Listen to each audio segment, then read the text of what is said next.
Welcome to the Mamacita Rica podcast. I'm Lucy Lopez, and joining me on this episode are some of the funniest local comedians in Miami that I am absolutely obsessed with. First of all, thank you, Brittany Brave, for joining us. Thank you for having me. I'm just flipping out that you call me one of the funniest comedians in Miami. I can die happy. One of the funniest. I mean, if the New Times says it's true, then it has to be true. That's it. Damn. That's absolutely it. Well, yeah. If you have any rumors about me, send them to the New Times so everybody knows they're true. Okay. The New Times didn't say she was one of the funniest. They said she was the funniest of 2021, right? Am I right about that? Yeah. Yes, 2021. And all of my superpowers will expire January 1st, 2022. So I better milk the shit out of this year. You want to know something, Brittany? The same thing happened to me when they named me Radio Personality of the Year during a pandemic, a year after it expired. And I said, later, Power 96, my powers here are done.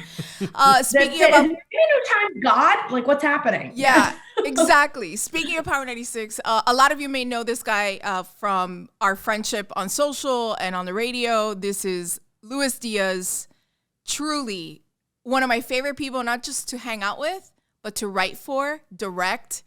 You are a talent, and I'm so happy we're here. We're going to talk funny. I think we are. And I want you to know, yes? Nobody else caught it. I know the fact that you said hi to Brittany first was a shot at me. And I feel bad. I know, Brittany, it's not a bad thing about you, but I know she did it to shoot at me. And so I'm sorry that you were an inadvertent shot, but that I'm on to you. I don't know what you're talking about. I thought it was a shocker to me that you introduced me first too, but I was like, oh, okay, like, you know, ladies first or whatever. I mean, I don't know if it's ladies first, but this is the Mamacita Rica podcast, and it's a certain mood. And right now, you're the Mamacita Rica of comedy in Miami, and then eventually, you know, I'll branch out and we'll turn this into the Papacito Rico podcast. Who knows? Have his moment, right? Exactly, right. and then he can have his moment. The light shines on people at different times. Yeah, you know? And speaking of lighting, can we check out this angle? This is out of control. The one that's only me. Where is that? Where's that angle? Look at that, Luis. Do you see? Do you see what's happening? I really love the pink and red hues. It's like I'm getting like you're either ovulating or like you're a call girl in Amsterdam, and I want to like spend the night with you. Thank you so much. I'm not just a call girl. Here in my home for my husband only, but I just finished ovulating, and that's just called endometrius shine. That's what it is. That's what you're picking up. It's called dulling pain with a lot of meds. Mm-hmm. You know, beauty is pain, comes from within. Yeah, exactly. You know, one of the things that I think, yes, Luis, can you relate to any of this ovary conversation? Yeah, I can. Okay, so. One of the things, Luis, that you and I always had conversations about was Instagram humor and whether or not it ever translated well on social media to the audience it was targeting. And you're doing a lot of Instagram stuff. Yeah. Did your opinion change, or did you learn how to do it? What's changed? Because you never used to go as hard as you are going currently, you know, with your funny, with your stand-up. You would always save the stuff for the stage. Is that completely changing now? No. So what I did is a lot of these Instagram, TikTok people are starting to come out and do stand-up. How's that going? It's going fine. It's going fine. I mean, they're selling out. Okay. And I opened for one of them. Because I know you're a snob, and I have a feeling Brittany's a snob too. So how's that going? I opened for one of them named Jason Banks. He's super famous on TikTok for the kid Derek. His kid Derek is bisexual, and that's it. He's got a blind Adam is his friend. Okay. Super very famous. Okay, super very famous. And he keeps it very simple, stupid on social. Okay. And then when he comes on stage, those layered? people that love him on social are coming out and having a great time. And when I saw him do that, I was like, oh, you can give the people what they want on social. Sure. Gain your following, gain your presence, and keep that interaction going rather than posting once a week, once every couple weeks. You can be stupid for them and show them your stupid side. Sure. And they'll come out, and since they like you, they're going to stick around for the whole show? They're going to watch the show, and they're going to fuck with you the whole... It's okay. You can say bad words. They're going to fuck with you the whole show. Thank you. I needed that one fuck in my the show. The fear in his face right now. I was like, oh my goodness. When he dropped the F-bomb, he's like, am I in trouble? Brittany, did you fall into the whole camp that Luis kind of like? This was like 2 years ago. We would have these conversations, and I'd be like, "Are Instagram comedians real? Is this like a real thing? Should we be paying attention to them?" And I mean, you said a lot there, Brittany. How do you feel like about that? Is that the same kind of feeling you've had? Yeah, I'm pretty jaded about it. I'm a snob for sure. Yeah, I do hear what Luis is saying. I think there's some people that do it well, and I think that that's just kind of the world we live in now as comedians, is where you kind of have to be funny everywhere, and there's all these channels you have to be funny, which can work in your favor because it's like triple the opportunities to break. Okay. Or you know, you're good at one and then you're not good at the other, and then it's kind of awkward. In general, the bitter, jaded, snobby, negative stand-up in me hated it initially. Yeah, because they were, at least from New York's perspective, like they were like taking spots at our clubs, selling more tickets than us. Right. Look at Luis's face right now. Yes. Okay. Yeah. How is that? And it was kind of like, you know, like we're out here grinding every day as comics and writing and trying to elevate, and it's an art form. And then some girl with bigger boobs than me who twerks on camera has 40 million followers on TikTok, and she gets to sell out the Improv and not me. So yeah, for sure bitter, but I guess, you know what, I'm going to try to find light and peace in my heart. And like Luis said, some people do it well. Some people do it well. So okay, Luis is dying to say something about that. Go ahead. That's a piggyback off that is when I saw, going back to Jason Banks specifically, he showed that it was possible. Sure. And so that's when I realized, you know, I'm spending so much time scrolling and judging all these people with tens of thousands, hundreds of thousands of followers. Patti LaBelle. I'm just judging them when I could be dumber and stupider than them. Right. And relate to their dumb audience just as much. Right. And you go to different places for different things. You don't go to Instagram for thought-provoking humor. No, you don't. No.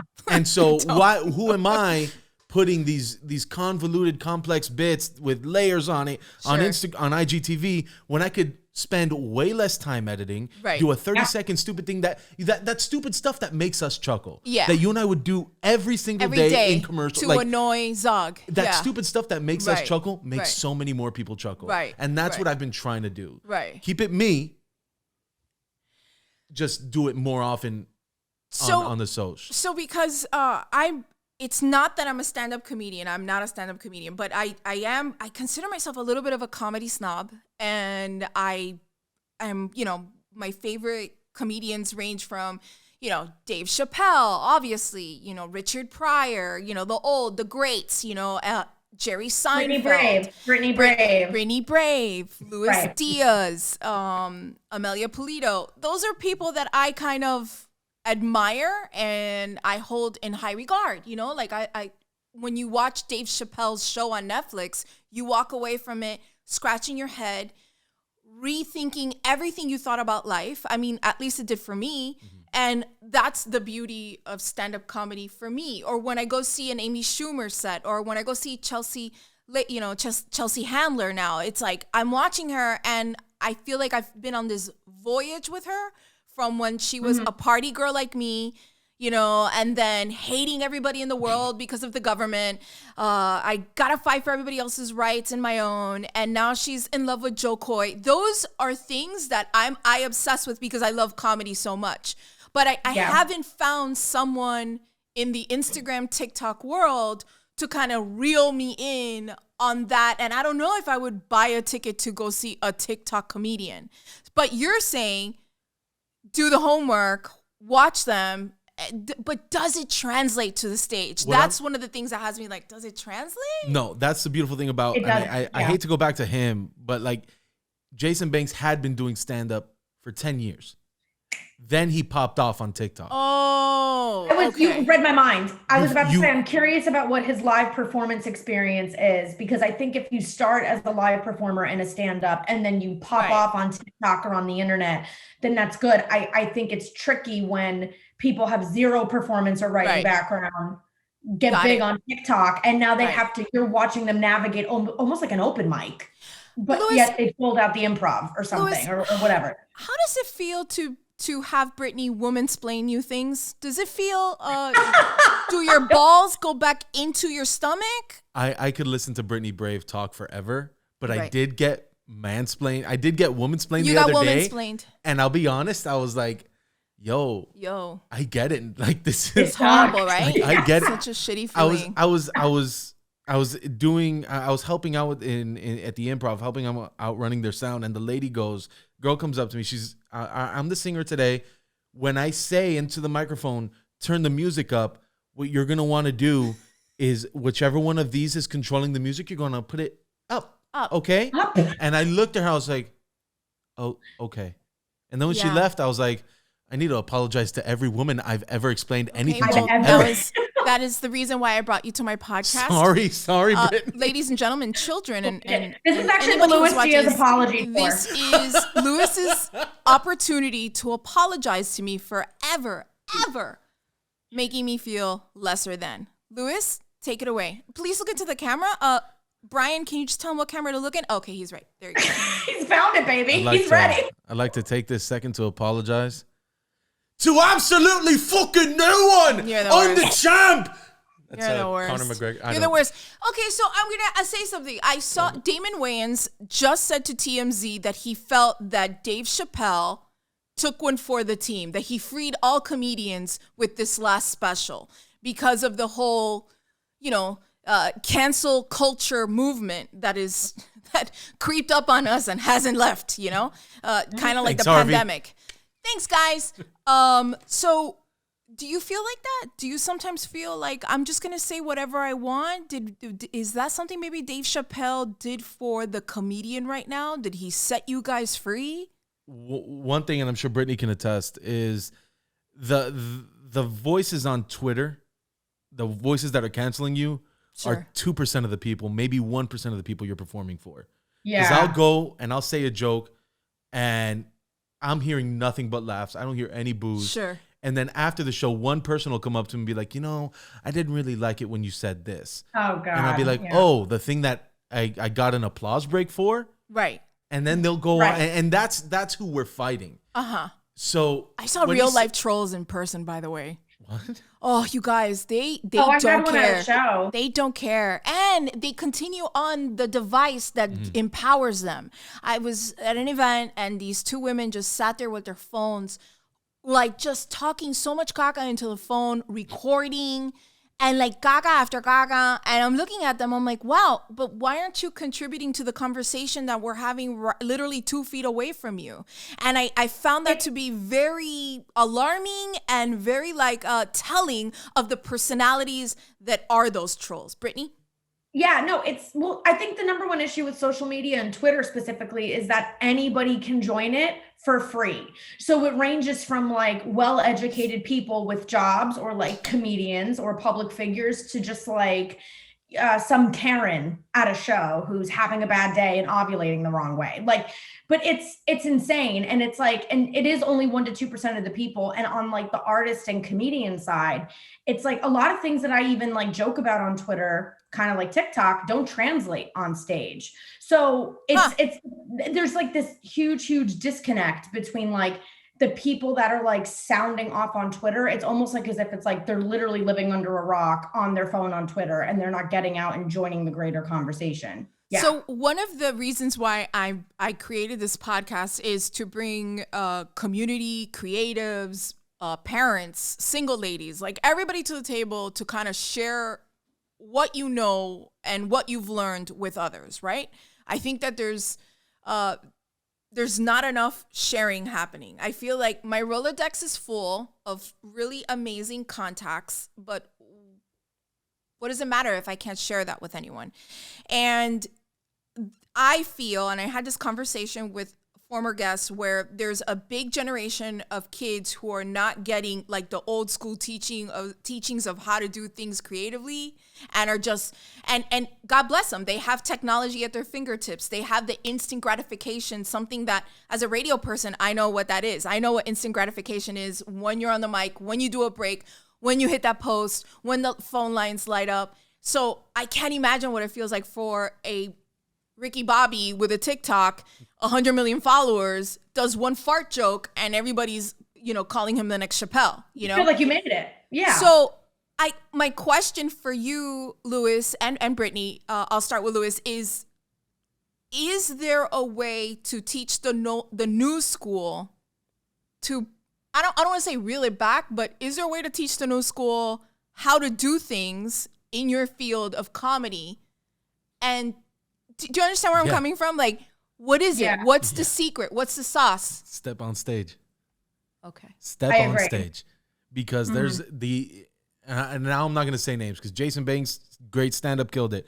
The other TikTokers that I've opened for, the other Instagram comics that I've opened for. Sure. After the show, sure, it's evident that one of us is on another, at least in stand-up. I'm going to give them all the respect in the world. They figured out the social more than I have. They have if I have a question when it comes to building your social following, I'll come to you. You've got that. Of course. Right. But you're not a great comic when you stand up on this mic and people after the show are saying, man, in front of your face. Imagine you and me do a show. This is the guy. And they're in front of him like, man, I wish you did longer. I didn't like the other guy. They couldn't even recognize him. They couldn't even recognize him right next to me. Yeah. Wow. Yeah. Wow. Hey, you were the girl who was like on like the last girl. Oh, you mean the headliner? Yeah. No. You were better than the last guy? So wait. Yeah. So listen, I'm a solutions person. And I think you've known this about me my entire life. Well, we've only known each other for like 5 years, but still. 6? So. How many? How many years have we known each other now? We met at that political thing. Yeah. So like 6 years. Yeah. Okay. I'm a solutions person. You guys have a vibe of knowing each other for like 3 decades. I birthed birthed Luis. Right. Luis. My sister birthed me. Yes. Yeah. There you go. What's the solution then? What's the way to kind of teach this new generation to step on stage? What's going to get them to step on stage, in other words? I think it's just creating more opportunities. I really think that that's what it is. I wholeheartedly agree with Luis. Like, it's like the way to teach them is just continue to let them get on stage, because stand-up is the most humbling art form. Like, my background was in improv and acting and sketch, and I started stand-up. I never in a million years imagined I would do it, and I got knocked in the ass immediately. Right. So I think the way to do it is, I also think it's like, as consumers and as society too, social media is huge. It's super important. I think it's a great asset when we use it correctly, but I also think that we can afford to like knock it down a peg a little bit. Like, if people get off their phones and make an effort to go see live comedy, you know what I mean? Then like, that's where the opportunities are going to be. Right. We're going to keep having mics, keep having shows, keep letting people on stage. And then people are going to realize that's great that you kill it at digital, but you also have to kill it at analog as well too. So yeah, Louis, do you agree with that? I agree 1,000%, because in my head, you can have 100,000 followers. Mm-hmm. That's good for 2 shows. Mm-hmm. The first show everyone's going to come out to and give you a shot. And if you come out that second show and you're either doing the same lousy material or you just haven't gotten better, that's it. You're done. Because you're going to try and do that third show, but no one's going to come out to it because you've already set that reputation. I remember when I first did stand-up, my first and last time, I did it for like I always do something crazy on my birthday month. My birthday is in December. And I'm like, I gotta do something crazy. And Lewis says, you gotta go on stage, Lucy. You gotta go on stage. Please go on stage, Lucy, please. And Lewis is begging me to go on stage. Finally, I go on stage. And I feel like I did pretty well. Brittany, it took me having a show for her to get on stage. She's like, I don't want to. I'm like, it's my show. I'm already booked. Like, you're already on the flyer. You have to be there. I'm like, okay, I guess I'll go. And it was thank you. I was waiting for that. I need all the accolades I could get. I felt, thank you so much, Brittany. I felt like when I walked off the stage, I was immediately transported into this moment in my body, in my heart as a writer that I never got to experience before. And it was so empowering and so addicting. I can see why you guys are so addicted to stand-up. I walked off that stage, I'm like, I have to do that again. But what's happened to me now is that I'm a little I'm scared. I get like, I don't know. And I get the anxieties and I start sweating in my palms and I'm like, I don't know. And then like when I was upstairs right before we joined, the table and, Mamacita Rica podcast on Spotify, I was like, I'm freaking out. And I was meditating and I was breathing and I was like, because this makes me nervous. And I don't know if that's also good for stand-up. Is it? Brittany, let me explain. Just to go back to how her first stand-up show did, this feeling when she tells me, I'm going to do 2 minutes. I was like, I'm not going to give you the light. You go. When you're done, you're done. Right. She came off 10 minutes later. I love that. I love that.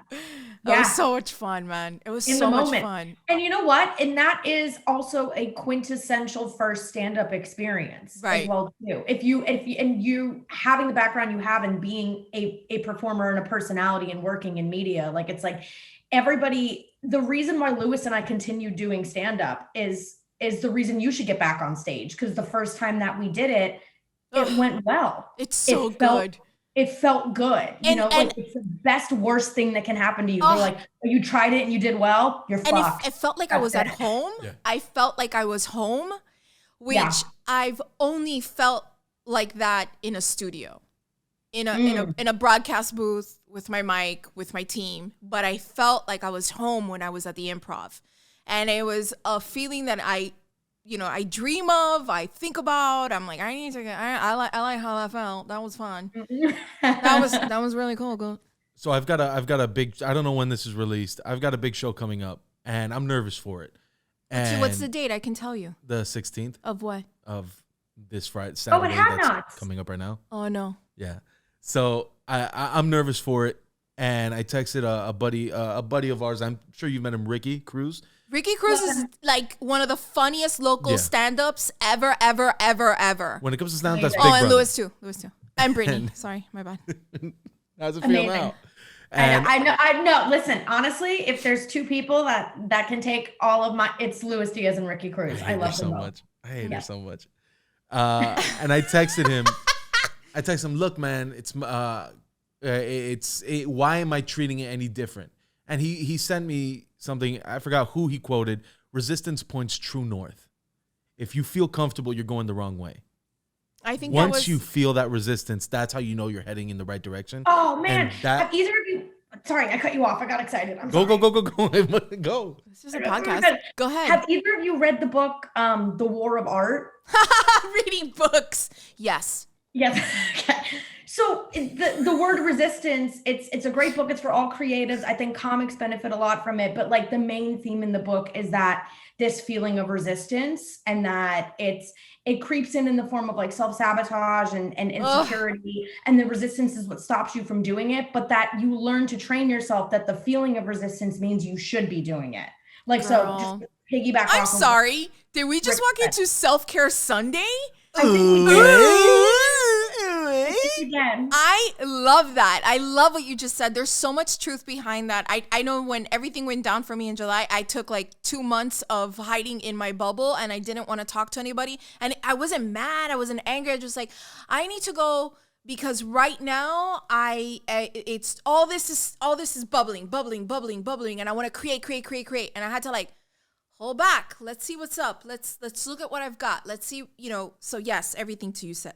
Yes, I'm bookmarking. Please make that a promo. Sorry to cut you off, because I got super excited. Make that a promo. Promo, people.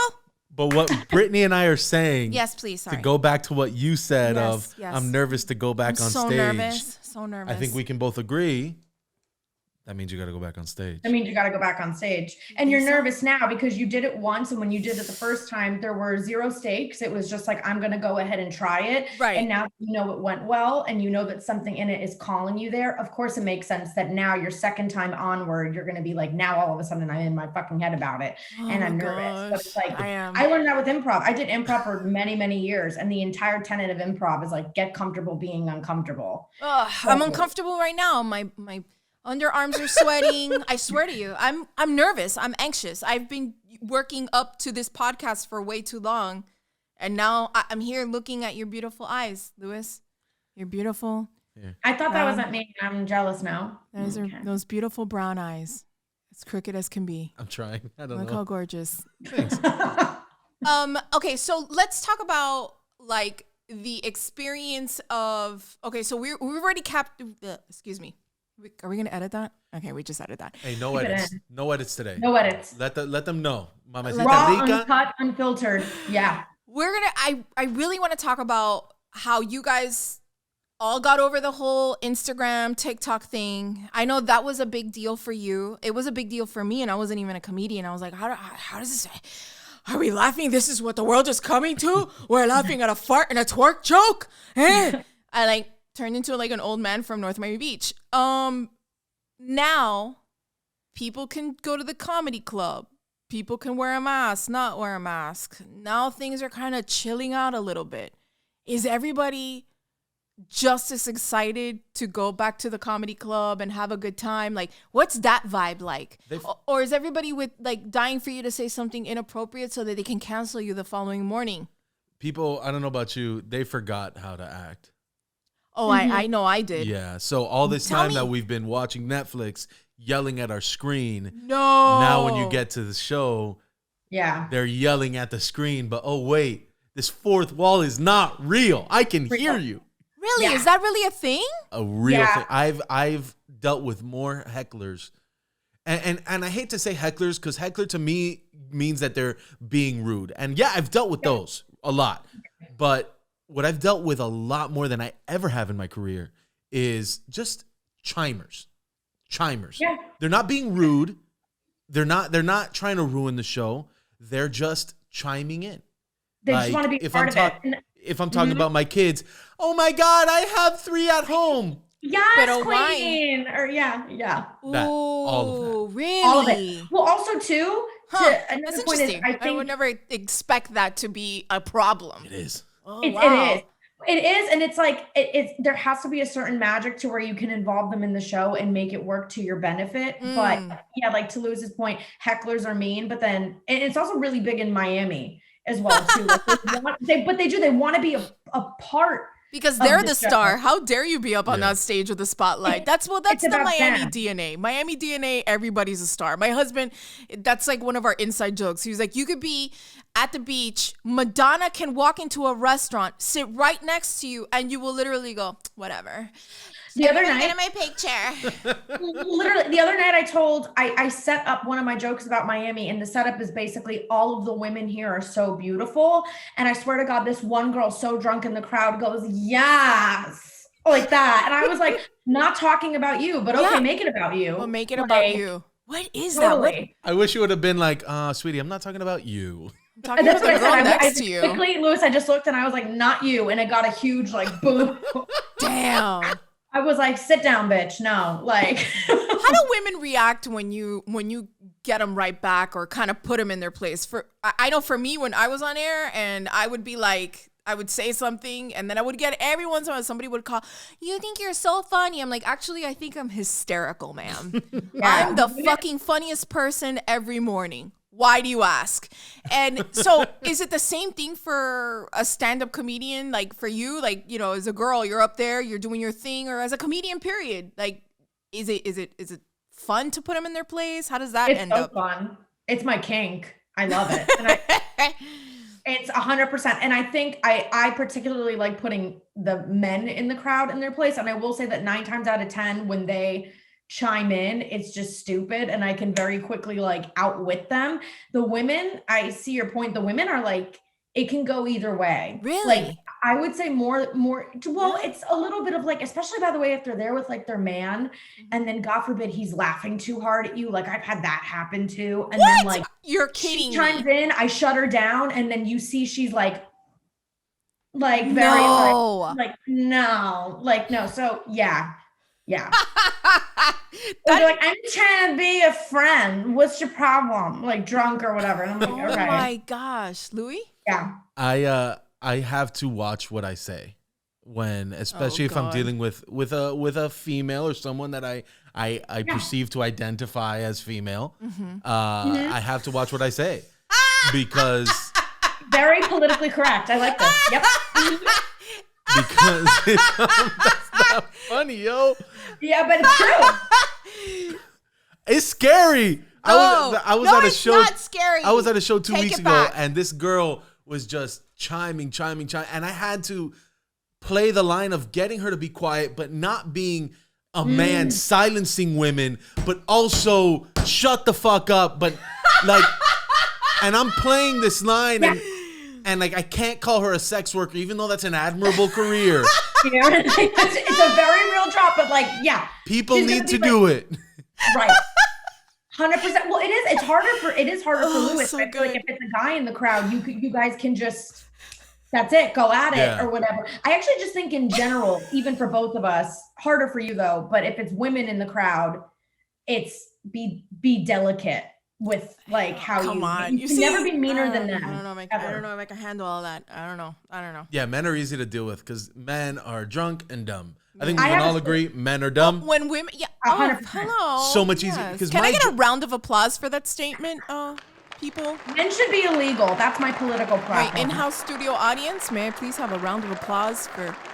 I'll take it. I'll take it. And if we have applause. Thank you, kids. Thank you.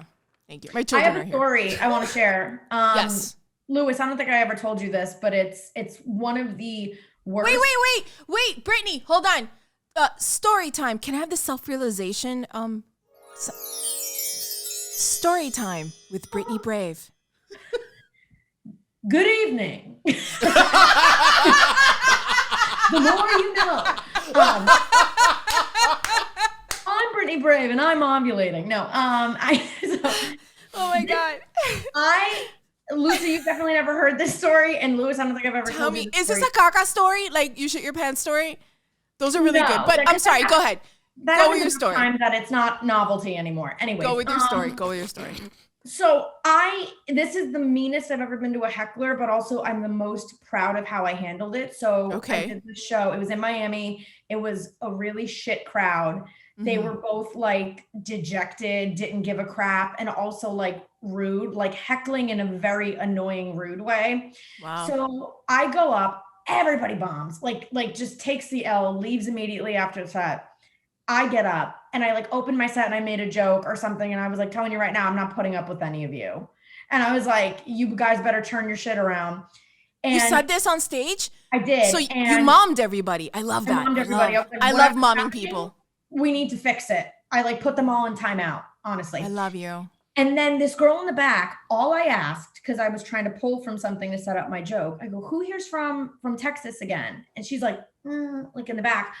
And I was like, wait, like, you already know her. She's like, wait, can we all do that Texas holler? 1, 2, 3. Yeah. I don't think women should have rights. I'm from Texas. We're doing Black Power, which they do not believe in. Oh, sorry. Go ahead, Brittany. So that's all I said. And I made a joke. I was like, well, Texas, you're not much better than Florida or something like that. Right. Super harmless. And she came at me and I forget what she said, but she immediately at the top of my set goes, bitch, you look like a child. I can't even see you from back here. And comes at me. And this particular restaurant served food as well. So I immediately came right back at her. And I was like as if your fat ass has any business eating those tacos. Oh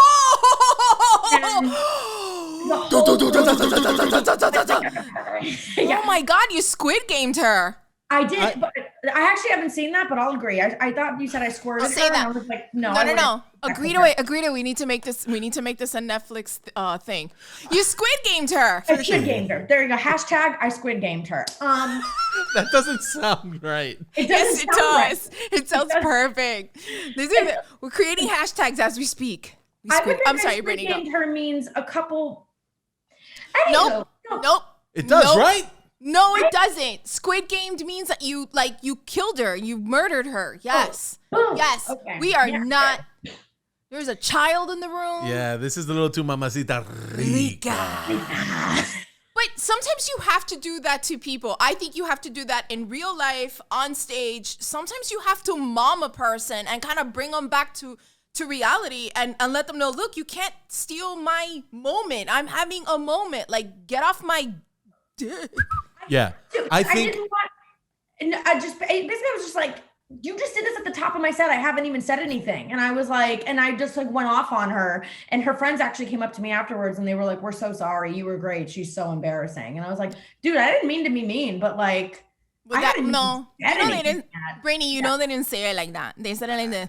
We're so sorry. Our cousin was just real drunk tonight. I had one too many PBRs, you know. She's just like, she's on her third divorce, and we found her son in the microwave earlier today eating her Cheetos and her cigarettes. That's what you heard. We're loving Florida. Okay. Not that there's anything wrong with speaking like that, sharing your feelings like that, or putting your child in a microwave. But God forbid they eat your Cheetos. Then you turn the microwave on. It's a personal attack. Yeah. I will open this and I will cut the child in my life who eats my Cheetos, especially if they're jalapeno cheese. Is that a person behind you? It is. Oh. Sorry, I'm technically on set for my web series. I was the director and creator of my web series. Plug. Oh my gosh, plug it all day, girl. Wait. Okay. So what are you working on, by the way? I'm working on, I'm here for the web series. It's called The Disastrous Dating Life of Diane Damone. Do you play Diane Damone? I do. Yes. Nice. I do. Yes. What? And why is that funny? I'm asking. The name, I think, is people funny. Need to know. It's a good comedy name, Lewis, isn't it? One of our actors was like, Diane is such a good comedy name. Diane. It's great. Yeah. Welcome to the stage, Diane Damone. Thank you. Yeah. Thank you. Just got here from Sausalito. Okay, go ahead. Kidding. But yeah, we're working on it, and the director and creator wrote it with me in mind, and I am truly Diane, and Diane is me. So we're banging out. Girl, that's a Mamacita Rica shit right there. I love that. Good for you. How about Diane? Is a Mamacita Rica. She is a Mamacita Rica. What about you, Mamacita Rica? What are you working on?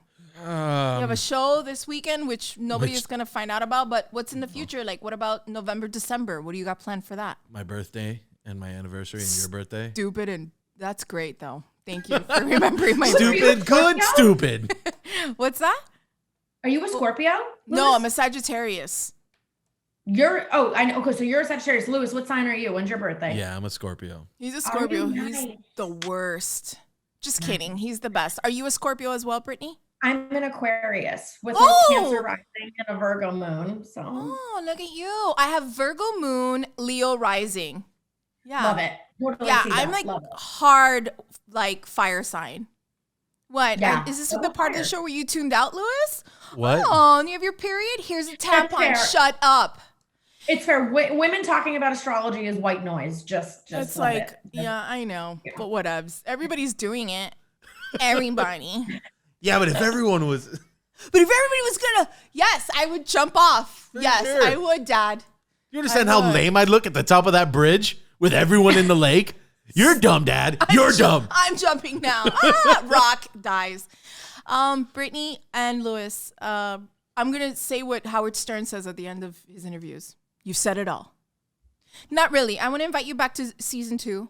I'm really thankful. Thank you for joining me. Thank you for some tidbits of knowledge for the youth of America and beyond on how to handle this whole social media game while being a stand-up comic. I think this is something that if you are an aspiring stand-up comic, definitely listen to what these two have to say. It could really help your career. It could help you. It could mold you. It could change you into the American you want to be. What's the kind of American I want to be? What kind of American do you want to be, Lewis? I want to be the kind of American that nobody tells me to wear a bra. Lewis? Hell yeah. Same? Yeah, I'm tired of being told to wear bras. Okay. Yeah.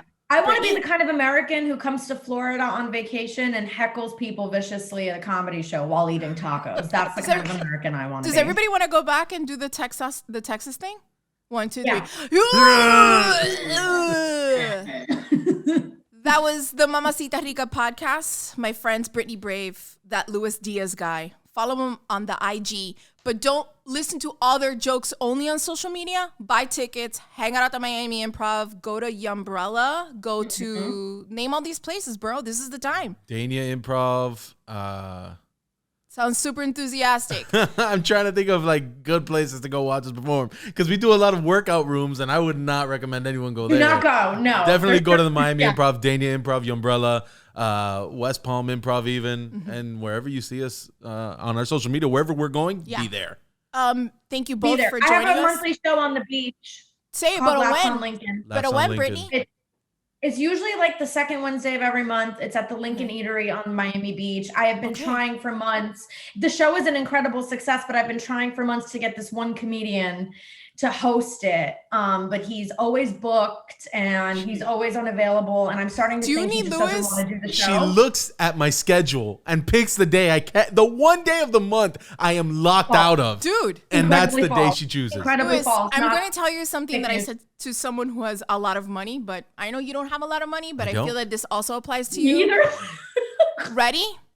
I'm going to look at the camera that has the filter on. Here we go.